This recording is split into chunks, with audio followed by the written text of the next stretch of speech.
Question number 16 देखिएगा, मैं कर दूं सरकार आके है, इतने तो सॉल्यूशन खुद निकाल लिया करो। क्वेश्चन नंबर 16 है, to accomplish the goal including children with special needs, यानी आपको एक गोल अकॉम्प्लिश करना है, उन बच्चों को सिखाना है जिनकी नीड्स क्या है, स्पेशल है, ठीक।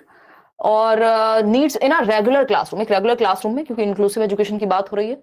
फर्स्ट ऑप्शन है identify individual childrens strengths and interest and needs, यानी जो व्यक्तिगत बच्चे हैं, अलग अलग बालकों की आप क्या पहचानेंगे, उनकी क्या स्ट्रेंथ है, यानी मजबूतियां क्या हैं, किस चीज में अच्छे हैं बच्चे, उनकी रुचियां किस चीज में और उनकी आवश्यकताएं कैसी हैं। बिल्कुल सही बात है। Disregard individual differences and ensure uniformity, uniformity नहीं चाहिए, इंडिविजुअल डिफरेंसेस चाहिए। डिसरिगार्ड कैसे कर सकते हैं आप, व्यक्तिगत विभिन्नताएं होती हैं, सभी बच्चे एक जैसे नहीं होते, सभी बच्चे एक ढंग से नहीं सीखते, अलग अलग तरीके से सीखते हैं, बात तो सही है। फिर आता है C option, adopt assessment strategies to facilitate learning, यानी अधिगम को सहज बनाने के लिए आकलन युक्तियों का अनुकूलन करना, यानी आप ऐसी आकलन युक्तियां अपना रहे हैं जिससे लर्निंग बेहतर हो, फैसिलिटेट करना मतलब लर्निंग बेहतर हो। प्रिपेयर इंडिविजुअलाइज्ड एजुकेशन प्लान, याद रखिएगा ये आईईपी बहुत महत्वपूर्ण है स्पेशल एजुकेशन के केस में भी और इंडिविजुअल डिफरेंसेस में भी, कि व्यक्तिक शैक्षिक योजना क्या होती है, इंडिविजुअल नीड के अकॉर्डिंग प्लान बनाना, जरूरत पड़े तो पेरेंट्स को भी शामिल करना। तो ये भी positive, first third fourth, second ही नेगेटिव है, जहां सेकंड है उसको हटा देंगे, है ना। और सेकंड तो ये तो हट ही गया, लेकिन फर्स्ट और थर्ड ही क्यों, फोर भी सही है, तो इसलिए सी ऑप्शन बेटर है बी से, ठीक। तो C option is the right answer. 60% लोग ही सही उत्तर दे पा रहे हैं। इस तरह के क्वेश्चंस बाण वाले क्वेश्चन होते हैं जिससे आप घबरा जाते हैं। क्वेश्चन नंबर 17 देखिएगा और जवाब दीजिएगा। क्वेश्चन नंबर 17 है, sensitivity to light, sound, touch and other sensory information, impaired verbal and non-verbal communication, over dependency on routines and avoidance of eye contact with others are primary characteristics of children dealing with। एक बच्चा है जिसको eye contact करने में दिक्कत होती है, दूसरों को फेस करने में दिक्कत होती है, आई कांटेक्ट बनाने में दिक्कत होती है, रूटीन में अगर थोड़ा बहुत परिवर्तन आ जाए तो बेचैन हो जाता है, कम्युनिकेशन में भी दिक्कत होती है, और सेंसरी चीजों के प्रति जैसे लाइट, साउंड, टच, इन सब के प्रति बहुत ही ज्यादा ओवर सेंसिटिव है। तो प्रकाश, ध्वनि, स्पर्श और अन्य सामूहिक जानकारी के प्रति अति संवेदनशीलता, किसका लक्षण है ये, ASD यानी ऑटिज्म स्पेक्ट्रम डिसऑर्डर। इसमें कई सारी समस्याएं आती हैं। ऑटिज्म में बेसिकली क्या होता है, एक तो बच्चा रेपिटेटिव बिहेवियर करेगा, यानी सेम स्टीरियोटिपिकल बिहेवियर बोलते हैं उसको स्वालीनता में, कि बार बार सेम चीज को रिपीट करेगा, अगर कुछ कर रहा है तो वही किया जाएगा। अगर आसपास के माहौल में उसके थोड़ा सा चेंज हो जाए रूटीन में, या जो भी जैसी भी सेटिंग है उसके एनवायरमेंट में, तो भी उससे भी वो अनकंफर्टेबल फील करेगा। आई कांटेक्ट करने में दिक्कत होगी, कम्युनिकेट करने में अपनी बात को दिक्कत होगी, लेकिन इसका मतलब ये नहीं कि मेंटली प्रॉब्लम इनको होती है, सीख नहीं सकते। तो C option is the right answer. ये किसका उदाहरण है, ऑटिज्म स्पेक्ट्रम का, ठीक है। ये अपने आप में कैटेगरी है, बाकी कुछ इसके साथ जाता ही नहीं है, तो उन ऑप्शंस को पढ़ के भी फायदा नहीं है। क्वेश्चन नंबर 18 देखिएगा और जवाब दीजिएगा। क्वेश्चन नंबर 18 कहता है, which of the following is not an effective intervention to include children from marginalized groups in a classroom, यानी निम्नलिखित में से कौन सी रणनीति, कौन सा तरीका कक्षा में सुविधा वंचित समूहों से आने वाले बच्चों को, सुविधा वंचित कौन है, मार्जिनलाइज्ड, हाशिए पर हैं जो बच्चे किसी भी वजह से, जो सोशियो इकोनॉमिकली डेप्राइव्ड हैं, उनको कैसे क्लास में हम इन्वॉल्व करें, यानी या तो आर्थिक रूप से कमजोर हैं, गरीब परिवार से हो सकते हैं, या समाज ने उनको जाति, रंग या किसी भी आधार पे साइड में रखा है, मार्जिन पे रखा है, तो ऐसे बच्चों को कैसे डील करेंगे। देखिएगा डी ऑप्शन, यानी सेग्रीगेटेड सीटिंग। आप एक तो CDP हिंदी इंग्लिश अच्छा कर लीजिए अपना, और प्रीवियस ईयर लगा के एटलीस्ट 60 में से 30 नंबर 40 नंबर कुछ ले आइए वहां पे, तो आपका पेपर 2 भी निकल जाएगा। देखिएगा, बताइएगा, डी ऑप्शन कह रहे हैं 74% लोग। देखते हैं कौन सा सही तरीका नहीं ऐसे बच्चे के लिए जो मार्जिनलाइज्ड ग्रुप से आता है। तो प्रोवाइडिंग अपॉर्चुनिटीज ऑफ पार्टिसिपेशन, यानी बच्चे को पार्टिसिपेट करने के अलग अलग एक्टिविटीज में दूसरे बच्चों के साथ, हर बच्चे के साथ घुलने मिलने के मौके देंगे, ये तो पॉजिटिव बात है। हमें नॉट चाहिए। Ensuring participation of children in all the activities of school, यानी आप ये सुनिश्चित करेंगे बच्चा लगभग हर गतिविधि में पार्ट ले सके, अपने आप को अकेला महसूस ना करे। Regular monitoring of attendance and retention of children, यानी बच्चों की उपस्थिति और ठहराव की नियमित मॉनिटरिंग, ऐसा तो नहीं ये बच्चे स्कूल छोड़ जा रहे हैं, माहौल ठीक नहीं लग रहा है उनको, कोई भी रीजन है, तो ये भी आपको पता होना चाहिए। डी ऑप्शन है segregated seating arrangement on the basis of group affiliation, कि भैया तुम फलानी जाति, फलाने समूह, फलानी आर्थिक स्थिति से हो, गरीब परिवार से हो, या इस जाति से हो, साइड में बैठो, ये गलत है। Segregation is against the law of nature, अलगाव प्रकृति के नियमों के खिलाफ है। जैसे प्रकृति हम सभी को, मदर नेचर एक साथ लेकर के चलती है, बारिश होती है तो सभी के लिए होती है, हवा चलती है तो सभी के लिए चलती है, धूप निकलती है तो सभी के लिए निकलती है। ऐसे ही इंक्लूसिव एजुकेशन पे फोकस करना है कि हर बच्चे को सिखा पाए डिस्पाइट एनी डिफरेंस। तो सेग्रीगेट करना नेगेटिव है, और जो नेगेटिव है, जो गलत है, वही सही है, क्योंकि पूछा ही गलत है। तो D option is the right answer over here. आगे बढ़ेंगे, मैच द फॉलोइंग करके एक क्वेश्चन है, डरिएगा मत, थोड़ा सा बड़ा क्वेश्चन है, पता नहीं आप देख भी पाएंगे या नहीं, प्रयास कीजिए। देखिएगा, बेसिकली डिसेबिलिटीज लिखी है, ये पीडीएफ भी आपको मिल जाएगी। और डिस्फेजिया है, हमें पता है, ये मैंने आपके नोट्स में भी दिया है। डिस्फेजिया क्या है? भाषा को समझने या बोलने से संबंधित डिसऑर्डर है। फेजिया मतलब अफेजिया, डिस्फेजिया, ठीक है जी। तो disorder that affects communication skills, बिल्कुल सही बात है। फर्स्ट का 4 हो गया, तो बाकी ऑप्शंस तो हटा ही देंगे भाई, थर्ड नहीं हो सकता फर्स्ट का, और फर्स्ट भी नहीं हो सकता, 4 है। फिर डिस्प्रैक्सिया, डिस्प्रैक्सिया हमें पता है मोटर स्किल्स, चलने फिरने, दौड़ने भागने, बैलेंस बनाने, फाइन मोटर, ग्रॉस मोटर, इन सब में, पेन पकड़ने, टाई बांधने, जूते के लेसेस बांधने। तो बी का हो गया फर्स्ट, ये भी सही है। तो ये ऑप्शन अपने आप ही हट जाएगा। फिर भी चेक कर लीजिए, डिसकैलकुलिया, डिसकैलकुलिया क्या है? कैलकुलेशन में प्रॉब्लम है, ये तो इसके सामने ही लिखा हुआ है, तो सी का हो गया थर्ड। तो ये तो अपने आप ही हट जाता, क्योंकि ये फोर्थ तो हो नहीं सकता था।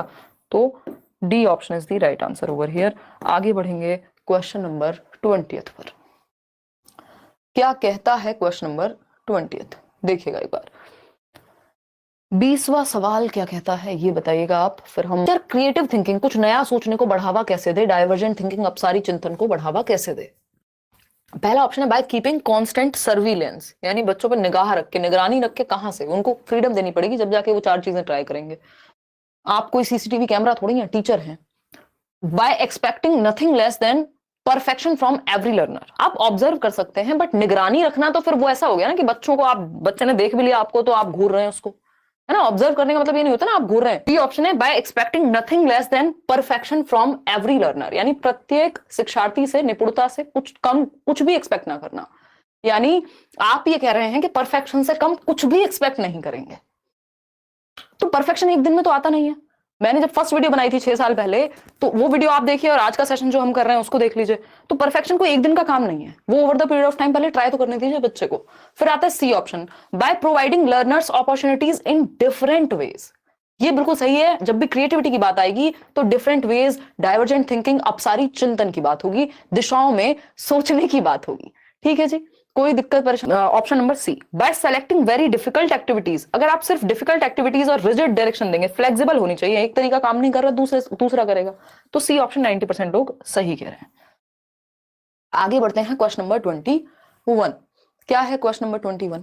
देखिएगा, क्वेश्चन नंबर 21 देखिएगा, a child should adopt while solving a problem, यानी किस सीक्वेंस को अपनाना चाहिए बच्चे को समस्या समाधान के दौरान। बताइए। 51% लोग ए कह रहे हैं कि पहले प्रॉब्लम को आइडेंटिफाई करते हैं, बिल्कुल सही बात है, पहचान करेंगे समस्या है क्या, हाइपोथेसाइज करेंगे उसका सॉल्यूशन क्या है, परिकल्पना करेंगे, इमेजिन करेंगे क्या क्या चीजें हम इसके सॉल्यूशंस में निकाल सकते हैं, ठीक है ना।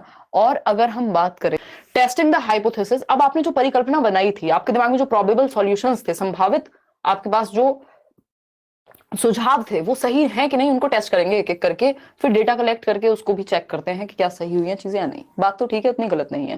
पहले डेटा कलेक्ट नहीं कर सकते, पहले प्रॉब्लम को आइडेंटिफाई करना होता है। और कुछ जो थियरीज हैं वो कहती हैं पहले आइडेंटिफाई करो, कुछ है वो कहेंगी पहले डिफाइन करो। आइडेंटिफाई कर लिया, अब डिफाइन करो। तो ये दोनों ही बातें सही है। कई जगह पे ये आपका स्टेप 1 यहां से शुरू होगा, डिफाइनिंग द प्रॉब्लम, फिर एनालाइज करेंगे प्रॉब्लम को, फिर हाइपोथेसाइज करेंगे, फिर टेस्ट करेंगे हाइपोथेसिस को। इसमें बोर्ड ने भी ए और सी दोनों को सही माना है। अगर आप बैचेस में भी पढ़ेंगे, पेडागोजी स्पेशल में भी, तो मैंने आपको बताई हुई है प्रॉब्लम सॉल्विंग के कई अप्रोच हैं, अलग अलग लोगों ने अलग अलग दिए हैं, ठीक है ना। तो उस केस में ना तो ए गलत है ना सी गलत है, दोनों ही सही है। बट ज्यादातर जो ज्यादा सर्वमान्य जगह है वो है आइडेंटिफाइंग द प्रॉब्लम। पहले आप प्रॉब्लम को आइडेंटिफाई करते हैं, फिर डिफाइन करते हैं, तो ये दोनों ही सही है। बाकी एनालिसिस तो बाद की बात है। तो ए और सी दोनों सही हैं, इसमें से जो भी आपने आंसर किया है बोर्ड ने दोनों को ही सही माना है। क्वेश्चन नंबर 21 देखिएगा, क्वेश्चन नंबर 21 देखिएगा, और ये है 85% लोग, यानी जो कह रहे हैं कि ठीक है। देखते हैं, सीक्वेंस पूछा है अडॉप्ट करने के लिए, ये तो हो चुका है भाई। ये दोबारा से आ गया क्या क्वेश्चन, या हम इन्हीं बातों पे अटक गए थे। क्वेश्चन नंबर 22 देखिएगा।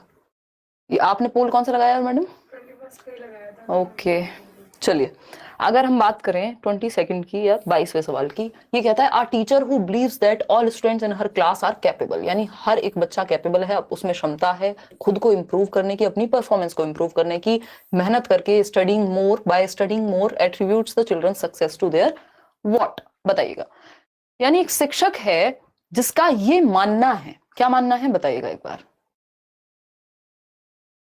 बताइएगा।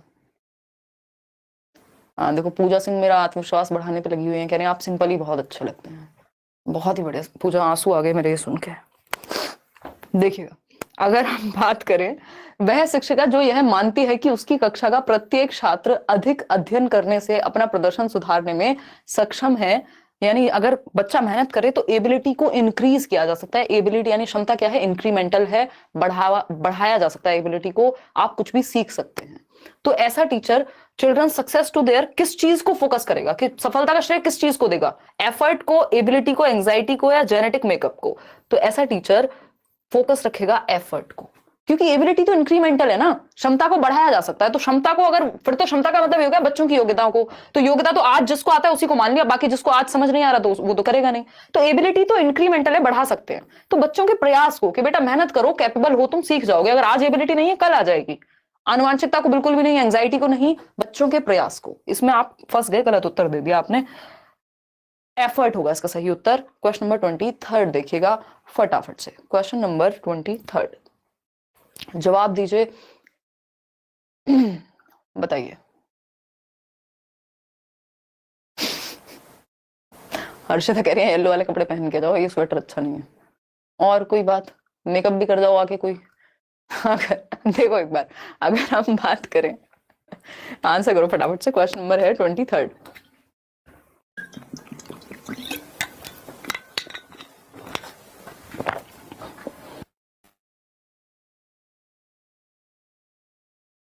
नंबर 23 है। देखो हम वीकेंड ऐसे ही मनाते हैं, हमारा सैटरडे दुनिया छुट्टी पे रहती है, हम ऐसे ही मस्ती मजी में सीख लेते हैं। तो वीकेंड का वीकेंड, आर टीचर, और पढ़ाई की पढ़ाई। Are teacher should have high expectations, यानी एक अध्यापक को बहुत अधिक अपेक्षाएं किससे रखनी चाहिए? Only from the bright students, जो प्रतिभाशाली बच्चे हैं सिर्फ उनसे कह रहे तुम तो आग लगा दोगे, तुम तो बहुत अच्छे हो। From all students irrespective of their gender and class, यानी कि जेंडर और वर्ग को ध्यान में रखेगा, यानी मेल है कोई या फीमेल है तो पर्टिकुलर किसी एक ही जेंडर को आप कह रहे हैं नहीं तुम ही अच्छा कर पाओगे, ये कहाँ कर पाएंगी बेचारी, या कर पाएंगे बेचारे। ठीक, तो ऐसा भी नहीं है। यहाँ पे जेंडर और वर्क को ध्यान में न रखते हुए लिखा हुआ है, यानी from all students irrespective of their gender, यानी हर बच्चे से आप हाई एक्सपेक्टेशन रखेंगे, नो मैटर के जेंडर क्या है, नो मैटर के क्लास क्या है, वो कमजोर वर्ग से आते हैं आर्थिक रूप से, किस जाति से आते हैं, किस समुदाय से आते हैं, आपको हर बच्चे से, बच्चा आपके लिए बच्चा है, हर बच्चा सीखने की क्षमता के साथ पैदा हुआ है, ये बात चाइल्ड सेंटर्ड एजुकेशन कहती है। ठीक है जी। From all students except those who belong to special category, यानी वो बच्चा मान लीजिए जो स्पेशल कैटेगरी से है, कोई भी डिसेबिलिटी है, तो आप कहेंगे वो सीख नहीं सकता, नहीं वो भी सीख सकता है, उसकी भी अपनी क्षमताएं हैं, उसके भी अपने अंदर कुछ विशेषताएं हैं, आप निकाल के लाएंगे तो सीख जाएगा, है ना। तो हर बच्चा सीख जाएगा। ठीक है, कोई कह रहा पानी मत पीजिए, स्नेहा कह रहे हैं नहीं तो पेट भर जाएगा, शादी में खा नहीं पाओगे, बताऊंगी अभी। डी ऑप्शन है from boys and girls in different areas such as in mathematics from boys and in language from girls. तो ये तो जेंडर स्टीरियोटाइपिंग हो गई। तो आपको हर बच्चे से हाई एक्सपेक्टेशन रखनी है, चाहे कोई भी वर्ग से हो, किसी भी जेंडर से हो, किसी भी जाति से हो, कोई फर्क नहीं पड़ता। टीचर की एक्सपेक्टेशन अच्छी होनी चाहिए। क्यों हाई होनी चाहिए? क्योंकि टीचर की एक्सपेक्टेशन का प्रभाव बच्चे के अधिगम पे पड़ता है। उसको लगता है कि यार जब टीचर ने कहा है कि मैं कर सकता हूँ तो मैं कर लूंगा, है ना। तो ये एक बात हुई। बात रही शादी में जाके खाने की, तो शादी में जाके खाना मुझे याद नहीं है आज तक मैंने किसी शादी में ठीक से खाना खाया हो। ये तो मैं हंसी मजाक की बातें कर रही हूँ, देखिएगा।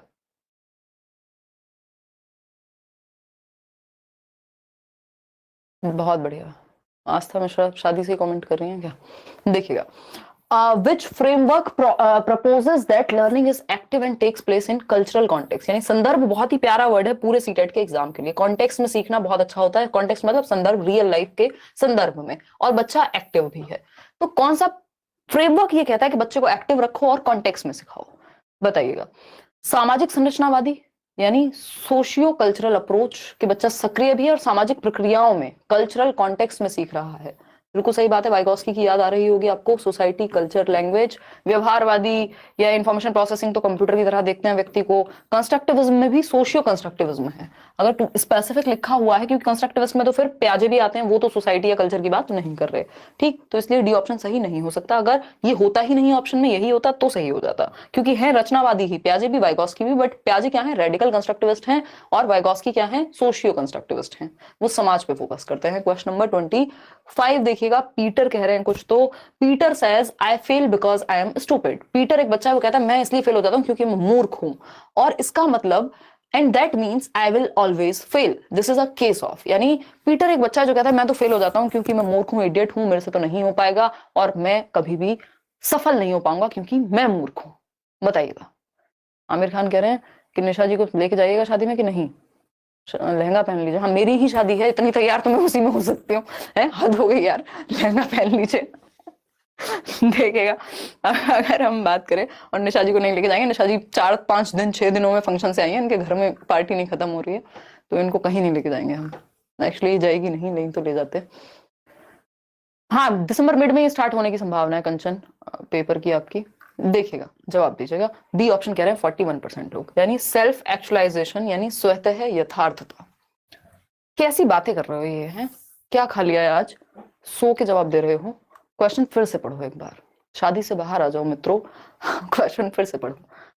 बात है कि पीटर कहता है मैं फेल होता हूं क्योंकि मैं स्टूपिड हूं, मूर्ख हूं, and that means I will always fail. उसके कुछ ऐसे अनुभव रहे होंगे जिसके बेसिस पे वो कह रहा है कि मैं मूर्ख हूं, मैं कभी पास नहीं होऊंगा, इसलिए मैं फेल होता हूं और मैं हमेशा ही फेल होऊंगा। यानी कुछ एक्सपीरियंसेस ऐसे होने के बाद, 4 ब्रेकअप के बाद कोई कहे अब कभी जीवन में प्यार नहीं होगा, अब तो दिल टूट गया, हमसे ना हो पाएगा, 4 बार पेपर दिया, ठीक से पढ़ा नहीं, एनालाइज करा नहीं, बट सोच लिया हाँ होगा ही नहीं मेरे से। इसको लर्नेड हेल्पलेसनेस कहते हैं, सीखी गई अक्षमता। आपने खुद को ही सिखा दिया ये कि मुझसे तो नहीं हो पाएगा, आप एफर्ट पे फोकस नहीं कर रहे, खुद की एबिलिटी को कम आंक ले रहे हैं। ठीक है ना, सही है बात कि नहीं? टारगेट सीटेट करें अपनी शादी में हमें बुलाना। डाइवर्जेंट थिंकिंग ये नहीं है, सेल्फ एक्चुअलाइजेशन भी नहीं है, ये तो पॉजिटिव चीजें हैं। ये अचीवमेंट मोटिवेशन भी नहीं है। अचीवमेंट मोटिवेशन क्या है? डेविड मैक्लीलैंड और एटकिंसन के अनुसार जब तक तोड़ेंगे नहीं तब तक छोड़ेंगे नहीं, जब तक अचीवमेंट नहीं हो जाएगी तब तक नहीं छोड़ेंगे, ये पॉजिटिव है। लेकिन यहाँ नेगेटिविटी प्रॉब्लम है, लर्नेड हेल्पलेसनेस है, सीखी गई निस्सहायता है, बेचारगी है कि हमसे ना हो पाएगा, आपने सही से एफर्ट नहीं किया। पॉजिटिव होकर के भाई, अगर आप ये सोचे कि इंसान ही करते हैं ना एग्जाम क्लियर, अगर सही तरीके से, सही अप्रोच मेरी सही होगी, मेहनत सही होगी, तो क्यों नहीं होगा? ऐसा क्या है फिर जो नहीं होगा? ठीक है ना। तो ये सेल्फ एक्चुअलाइजेशन तो भैया हाईएस्ट लेवल हो गया मैस्लो की हायरार्की का, कि हु एम आई, आप तो खुद को जान चुके हैं, फिर किस बात का डर है ना। तो डाइवर्जेंट थिंकिंग होता है दिशाओं में सोचना, तो ये तो हो ही नहीं सकता, ये क्यों तुक्के लगा रहे हो? लर्नेड हेल्पलेसनेस पे एक क्वेश्चन आएगा जरूर, क्योंकि पिछली बार बहुत क्वेश्चन पूछे उन्होंने लर्नेड हेल्पलेसनेस पे, एक पेपर में एक क्वेश्चन दे दिया है लगभग। क्वेश्चन नंबर 26 देखिएगा और जवाब दीजिएगा। बताइए एक बार, जवाब दीजिए, जवाब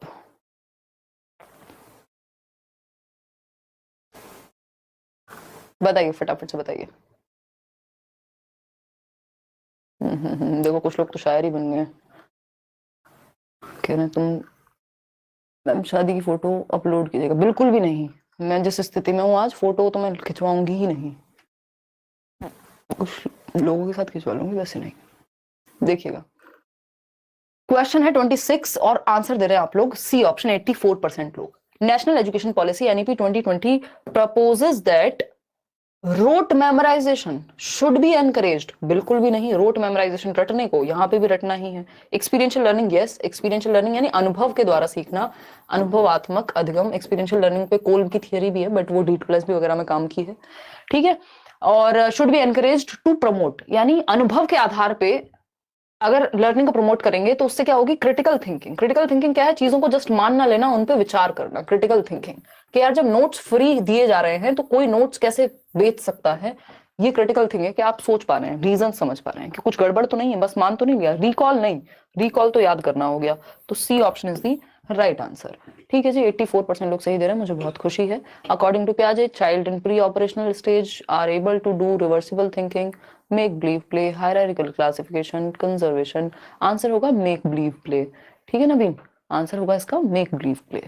ठीक है, खुश रहिए।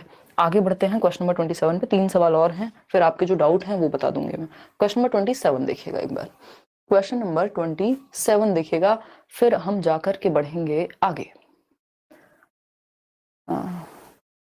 मैम शादी घर में सब सो जाएगा इतनी जल्दी? दिल्ली की शादी में जयमाला हो जाए 11 बजे तक, बहुत है। देखिएगा, कुछ लोग तो पूरा जीवन इसलिए जी रहे होते हैं क्योंकि एक दिन उन्हें शादी करनी है, ऐसे भी खतरनाक लोग हैं, है ना। जो कि ठीक है भाई, किसी को किसी चीज में खुशी मिले, इंडिविजुअल डिफरेंसेस, बट मेजॉरिटी, ये कंडीशनिंग भी है।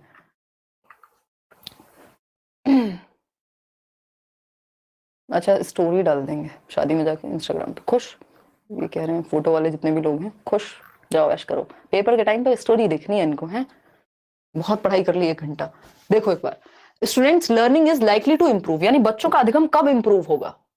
द सेम, जब उनको एक्टिव रखा जाए, मीनिंगफुल लर्निंग हो, यही सब होगा। The same study material is given to everyone without taking into account individual differences को हटा के सबको सेम मटेरियल नहीं, थोड़ा उस सेम मटेरियल में भी इंडिविजुअल डिफरेंसेस को ध्यान में रखा जाना चाहिए, जो यहाँ लिखा नहीं है। Study material is organised into conceptual structures, यानी अध्ययन सामग्री को संकल्पनात्मक ढांचे में सुव्यवस्थित करना। ये बात एकदम सही है कि आप कॉन्सेप्ट के आधार पर स्ट्रक्चर्ड वे में, ऑर्गेनाइज्ड वे में कंटेंट दे रहे हैं। नोट्स पढ़ रहे होंगे, आपको ये बात फील हो रही होगी कि एक ऑर्गेनाइज्ड वे में कॉन्सेप्चुअल स्ट्रक्चर्स के साथ चीजें हैं। Study material is divided into small unrelated, related होनी चाहिए इंफॉर्मेशन एक से दूसरे के साथ, अनरिलेटेड नहीं होनी चाहिए, डिस्कनेक्टेड नहीं होनी चाहिए। Study material of a list of definitions without any example, सिर्फ definition definition definition, no examples. इतने छोटे नोट्स हैं, उसमें मैंने भरपूर कोशिश की कि एग्जांपल्स आपको दिए जाएं। ठीक है, चले आगे बढ़े। कोई कह रहा है कोट पैंट में मस्त लगती हैं आप, शेरवानी पहन जाऊं? क्वेश्चन नंबर 28 देखेगा, है ना, यही वाली फीलिंग आ रही है। फिर वहां पे मीटिंग वाली फीलिंग आएगी ना, कोट पैंट पहन के, तो शादी वाली कहाँ आएगी? देखिएगा एक बार क्वेश्चन नंबर 28 देखिए। Question number 28, which of the following teachers would be most effective in maximizing academic learning time? यानी कि निम्नलिखित में से कौन सा अध्यापक अकादमिक अधिगम समय को बढ़ाने में प्रभावशाली होंगे? यानी जो नंबर्स हैं या एकेडमिक लर्निंग है वो बेहतर करने में कौन सा एक ऑप्शन सही साबित होगा, बताइएगा। माफ कीजिएगा, आज मैं एकदम फुल विचित्र मूड में हूँ, बट काम हम प्रॉपर कर रहे हैं, सीख हम प्रॉपर रहे हैं। अगर किसी को इस बात से दिक्कत है तो भाई वो सो जाए जा करके, है ना, अब इंसान है, हंसी मजाक कर सकते हैं हम। देखिएगा, हाँ, ये एनसी कई जगह पे इंटरपर्सनल को अंतराव्यक्तिक नहीं बोलते, अंतःव्यक्तिक बोलेंगे। वो अंतर्व्यक्तिक बोल सकते हैं, ये इन्होंने हिंदी में गड़बड़ करते हैं, ये लोग खुद करते हैं, मेरी इसमें कोई भी कमी नहीं है। Congratulation for 3.5 million. प्रतिमा कह रही है आप लोगों का प्यार है यार, नंबर्स तो नंबर्स हैं, बहुत खुशी की बात है। निशु कह रहे हैं दूल्हे की जगह कभी आप ही को बिठा दे, बस यही बचा था, बाकी है। देखो एक बार, और डी ऑप्शन कह रहे हैं, इसमें सब कंफ्यूज हैं। देखते हैं, निम्नलिखित में से कौन सा अध्यापक अकादमिक अधिगम समय को बढ़ाने में प्रभावशाली होगा, यानी इफेक्टिव इन एकेडमिक लर्निंग, जो बच्चे सीख रहे हैं स्कूल में आकर के, जो वो पढ़ रहे हैं उसको बेहतर बनाने के लिए। A teacher who focuses on classroom discipline, बस डिसिप्लिन रहना चाहिए। एकदम मुंह पे बजे हुए 12 टीचर के, ना हंसता है ना बोलता है, ऐसा लगता है रोबोट है कोई, और बस डंडा लेके डांट लगाने को तैयार है। ऐसा टीचर हमें नहीं चाहिए। रचनात्मक टीचर चाहिए, क्रिएटिव टीचर चाहिए, कंस्ट्रक्टिविस्ट चाहिए, हंसी मजाक भी करे, बच्चों से जुड़े। हर स्टूडेंट्स आर रेप्रिमेंडेड एवरी टाइम, बच्चों को फटकार लगाए, भैया हटा दो ऐसे टीचर को, खतरनाक है। बी ऑप्शन है, a teacher who informs her students how long they will have to complete the activity and plays music during the time of transition, यानी एक टीचर, एक अध्यापक जो अपने विद्यार्थियों को बताती है कि उन्हें गतिविधि कब तक पूरी कर लेनी है, और दूसरी क्रिया में जाने के समय संगीत की धुन बजा देती है, यानी जब एक्टिविटी चेंज हो रही है तो थोड़ा मूड लाइट हो रहा है। चलो हो सकता है। सी ऑप्शन है, a teacher who regularly starts one activity, stops it in favour of another, then returns to the first activity, यानी एक काम शुरू किया फिर दूसरा शुरू कर दिया, पहला बंद कर दिया क्योंकि दूसरा शुरू करना था, तो इसमें तो बच्चे कंप्लीट ही नहीं कर पाएंगे कुछ भी, ठीक है ना, तो ये पॉजिटिव नहीं हो सकता। A teacher who requires his students to sit up straight and focus all the attention on copying from the blackboard, तो ये तो रटंत विद्या हो जाएगी। बच्चे एक्टिव यहाँ है और बात हो रही है कि एक एक्टिविटी को टाइम फ्रेम दिया जाना चाहिए कि भाई इतने टाइम का ये होना चाहिए। अगर किसी को एक्स्ट्रा टाइम चाहिए तो वो ले ले, अदरवाइज ये 30 मिनट्स का एक्सपेरिमेंट है, एक्टिविटी है। और जब एक एक्टिविटी से दूसरी एक्टिविटी में चेंज हो तो थोड़ा मूड चेंज के लिए, जैसे हम क्वेश्चन चेंज करते हैं तो थोड़ी बातें कर लेते हैं बीच में, तो ये क्या है,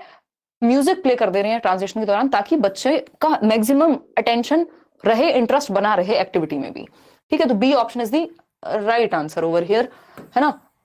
ये हिंदी में गड़बड़ है मुझे लग रहा है, कि उन्होंने कोई गतिविधि कब तक पूरी कर लेनी है और दूसरी क्रिया में जाने के समय संगीत की धुन बजा देनी है, तो सी होगा हिंदी मीडियम में, इंग्लिश मीडियम में बी होगा। ये कुछ टाइपिंग का एरर है, चलिएगा इसको अवॉइड कीजिएगा। क्वेश्चन नंबर 29 देखिएगा, क्वेश्चन नंबर 29 देखिएगा, ये क्या कहता है। क्वेश्चन नंबर 29 पोल में जवाब दीजिए। When a child fails in examination, यानी यदि बच्चा असफल होता है परीक्षा में, तो इसका क्या मतलब है, ये किस बात की ओर संकेत करता है, बताइएगा, फटाफट से बता दीजिए। हिंदी में सीए देख लिया जी मैंने। मैम आपकी वजह से हमें सीडीपी समझ आने लगी है, बहुत बहुत धन्यवाद। तो निशेंद्र जी, ये आप रेड इमोजी बना के यूं करके क्यों कह रहे हैं, प्यार से भी कह सकते थे, बट नहीं है। देखिएगा जवाब दीजिएगा, मान ली मैंने आपकी बात, कई लोग अटेंशन के लिए ऐसा करते हैं।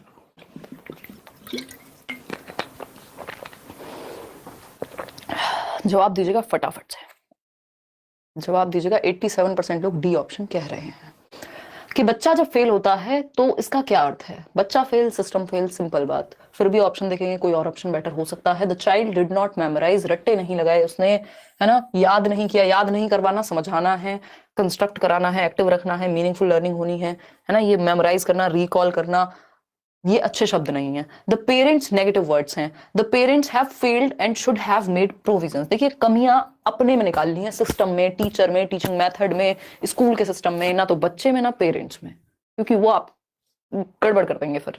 The child is not fit to study in school. ऐसा कोई बच्चा नहीं है जो फिट ना हो। इंक्लूसिव एजुकेशन का बच्चा है। इंक्लूसिव एजुकेशन का मतलब है हर बच्चा फिट है। जो आपको देखने में फिट नहीं लग रहा वो भी फिट है पढ़ने के लिए। तो द सिस्टम हैज फेल्ड, यानी व्यवस्था की असफलता है कि उसका इंटरेस्ट क्रिएट नहीं हो पाया या उसको उस तरह से शिक्षा नहीं दी गई जिस तरह से उसको समझ में आता।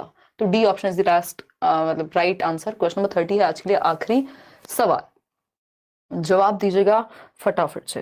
क्वेश्चन नंबर 30 देखिए, 30 देखिए कि जो अभिकथन है वो है कि children need to be provided opportunities such as manipulation of objects, experiments, brainstorming, discussion. यानी बच्चे को एक्टिव रखना है तभी अर्थ निर्माण हो पाएगा। कुल मिला के बात ये है, बच्चे को एक्टिविटी सेंटर्ड रखना है, ठीक है, सक्रिय रखेंगे। इसका जो तर्क है वो क्या है? Learning is active and social in its character, यानी अधिगम की प्रकृति क्रियाशील और सामाजिक है, यानी एक्टिव और सोशल है। बिल्कुल सही बात है, इसीलिए तो इतनी एक्टिविटी और ग्रुप में सिखाने की बात हो रही है। दोनों ही बातें सही हैं, इसमें आप अपना तुक्का लगा सकते हैं। Both A and R are true and R is the correct explanation of A, यानी ए और आर दोनों सही हैं और आर सही व्याख्या करता है किसकी? ए की। ठीक है जी, तो A option is the right answer. किसी को पहले तो आपको ये बता देना है कि आउट ऑफ 30 कितने ठीक हुए हैं आपके। 25 प्लस एटलीस्ट रहना चाहिए।